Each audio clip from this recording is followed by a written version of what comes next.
The first reading is from 2 Acts, verses 1 through 21. Cuando llegó el día de Pentecostés, estaban todos juntos en el mismo lugar. De repente, vino del cielo un ruido como el de una violenta ráfaga de viento, y llenó toda la casa donde estaban reunidos.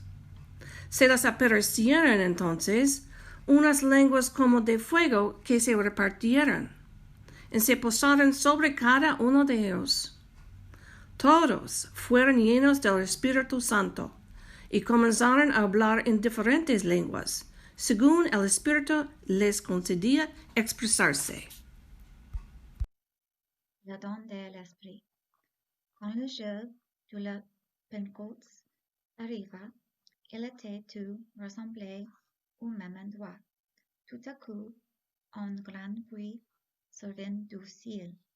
C'était comme si un vieux coup de vent s'abattait sur le haut et remplissait toute la maison où il se trouvait assis.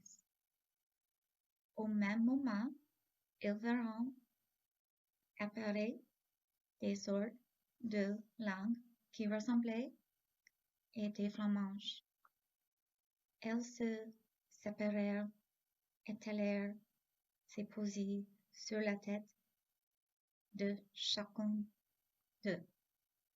Aussitôt, ils furent tout remplis du Saint-Esprit et commencèrent à parler dans différentes langues, chacun s'exprimant comme le Saint-Esprit lui donnait de le faire. Da kam der Pfingsttag, alle, die so Jesus gehört hatten, waren an einem Ort versammelt. Plötzlich kam vom Himmel her ein Rauschen wie von einem starken Wind. Das Rauschen erfüllte das ganze Haus, in dem sie sich aufhielten. Dann erschien ihnen etwas wie summende Flammen, die verteilten sich und ließen sich auf jedem einzelnen von ihnen nieder.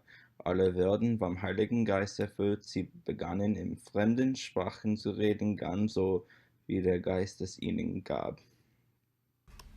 When the day of Pentecost had come, the apostles were all together in one place. And suddenly from heaven there came a sound like the rush of a violent wind, and it filled the entire house where they were sitting. Divided tongues as of fire appeared among them, and a tongue rested on each of them. All of them were filled with the Holy Spirit, and began to speak in other languages as the Spirit gave them ability. Now there were devout Jews from every nation under heaven living in Jerusalem. And at this sound the crowd gathered and was bewildered, because each one heard them speaking the native language of each. Amazed and astonished, they asked, "Are not all these who are speaking Galileans? And how is it that we hear, each of us, in our own language?" Parthians, Medes, Elamites, and residents of Mesopotamia, Judea and Cappadocia, Pontus and Asia, Phrygia and Pamphylia, Egypt and the parts of Libya belonging to Cyrene, and visitors from Rome, both Jews and proselytes, Cretans and Arabs.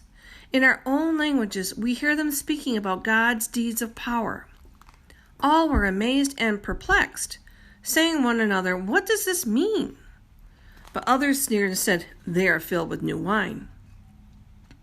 But Peter, standing with the 11, raised his voice and addressed them.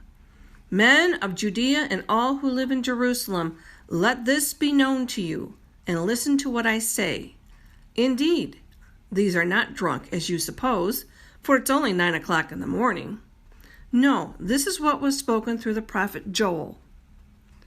In the last days it will be, God declares, that I will pour out my Spirit upon all flesh, and your sons and your daughters shall prophesy, and your young men shall see visions, and your old men shall dream dreams.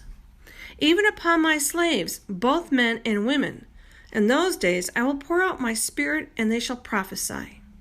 And I will show portents in the heaven above and signs on the earth below, blood and fire and smoky mist. The sun shall be turned to darkness, and the moon to blood, before the coming of the Lord's great and glorious day. Then everyone who calls on the name of the Lord shall be saved. The word of the Lord.